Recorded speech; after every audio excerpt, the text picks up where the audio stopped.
पहला पाठ इसायाह का ग्रंथ अध्याय 49 पद संख्या 8 से 15 तक। प्रभु का यह कहना है, मैं उपयुक्त समय में विवाह सुनलन, मैं कल्याण के दिन आए सहायता में वृद्धि करता हूँ। मैंने तुम्हें सुरक्षित रखा है और अपने विधान की पूजा नियुक्त की है। मैं भूमि का पठार और पुरा स्थल उजाड़ प्लांट में बसाऊंगा। मैं बंदियों से ये कहता हूँ, मुक्त हो जाओ और अंधकार में रहने वालों से सामने आओ। वे नवीनीकरण के किनारे चरेंगे और उन्हें उजाड़ जगह में चराएंगे। उन्हें फिर कभी न तो भूखमरी और न ही प्यास, उन्हें न तो लू से कष्ट होगा और न ही धूप से, क्योंकि जो उनसे प्रेम करता है वह उनका पथ प्रदर्शित करते हैं और उन्हें जलस्रोतों तक ले जाते हैं। मैंने पहाड़ों में नालों और सड़कों को समतल बना दिया। देखो, कुछ लोग दूर से आ रहे हैं, कुछ उत्तर से, कुछ पश्चिम से और कुछ अस्वन देश से। आकाश जयकार करे, पृथ्वी उल्लसित हो और पर्वत आनंद के गीत गाएं, क्योंकि प्रभु अपनी प्रजा को संत्वना देते हैं और अपने दीनहीन लोगों पर दया करते हैं। सियोन ये कह रही थी, प्रभु ने मुझे छोड़ दिया है, प्रभु ने मुझे आशीर्वाद दिया। क्या औरत अपना दुधमुहा बच्चा पैदा कर सकती है? क्या वह अपने भगवान के बेटे पर तरस नहीं खाएगी? अगर वह भी डूबा दे तो मैं भी कभी नहीं भूलूंगा। यह प्रभु की वाणी है। ईश्वर को धन्यवाद। सुसमाचार संत यूहन्ना अध्याय 5 पद संख्या 17 से 30 तक। ईसा ने उन्हें उत्तर दिया, मेरा पिता अब तक काम कर रहा है और मैं भी काम कर रहा हूं। अब यहूदियों ने उन्हें मार डाला और भी दृढ़ हो गए, क्योंकि वे केवल विश्राम दिवस के नियम नहीं तोड़ते थे, बल्कि ईश्वर को अपने निजी पिता कहकर ईश्वर के समान होने का दावा करते थे।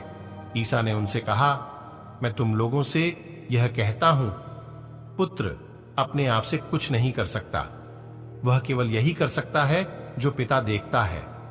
जो कुछ पिता करता है वही पुत्र भी करता है, चूंकि पिता पुत्र से प्रेम करता है और वह स्वयं जो कुछ करता है पुत्र उसे सिखाता है, वह उसे और महान कार्य दिखाएगा, जिसमें देखकर तुम लोग अचंभे में पड़ जाओगे।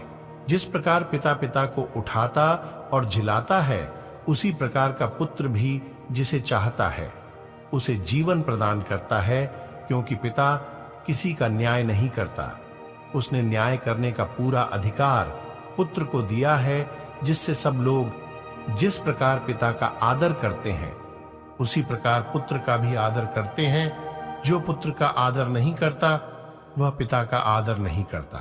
मैं तुम लोगों से यह कहता हूं, जो मेरी शिक्षा सुनता है और जिसे मैं भेजता हूं, वह विश्वास करता है, उसे अनंत जीवन मिलता है, वह दोषी नहीं ठहराया जाएगा।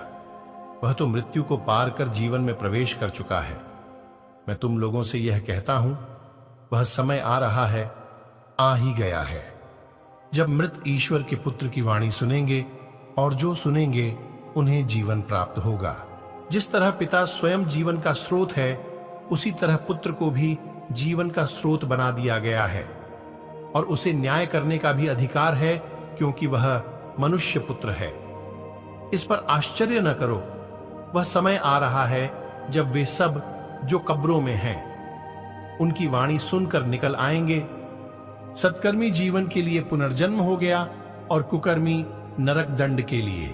मैं स्वयं अपने से कुछ भी नहीं कर सकता, मैं जो सुनता हूं उसी के अनुसार निर्णय देता हूं, और मेरा निर्णय न्याय संगत है, क्योंकि मैं अपनी इच्छा नहीं चाहता, वरन जिसने मुझे भेजा है उसकी इच्छा पूरी होती है।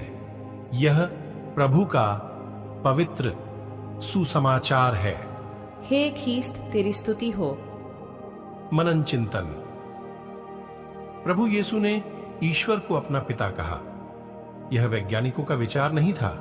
वे ईश्वर को सर्वोच्च मानते थे कि उसने कुछ बनाया और सब कुछ संरक्षित किया। उनके लिए ईश्वर अनोखा और अनोखा है। वह सर्वशक्तिमान, सर्वज्ञ और सर्वसहयोगी है।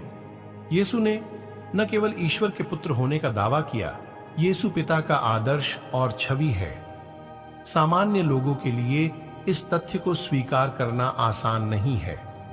ईश्वर की सहायता के बिना हम यीशु के व्यक्तित्व को समझ नहीं सकते। जब पैतरुस ने कहा, तू जीवित ईश्वर का पुत्र मसीह है, तो यीशु ने कहा, यह पवित्र मांस और रक्त नहीं है, लेकिन मेरे स्वर्गीय पिता ने तुझे प्रकट किया है। ऐसा ज्ञान स्वयं ईश्वर से ही प्राप्त होता है। आइए हम यीशु के दर्शन और प्रेम करने के लिए ईश्वरीय सहायता प्राप्त करें। मेरे प्यारे विश्वासी भाई बहनों, आइए इस वचन पर मनन चिंतन करें। आप सभी को परमेश्वर आशीष तथा शांति प्रदान करे। आमीन। जय मसीह की।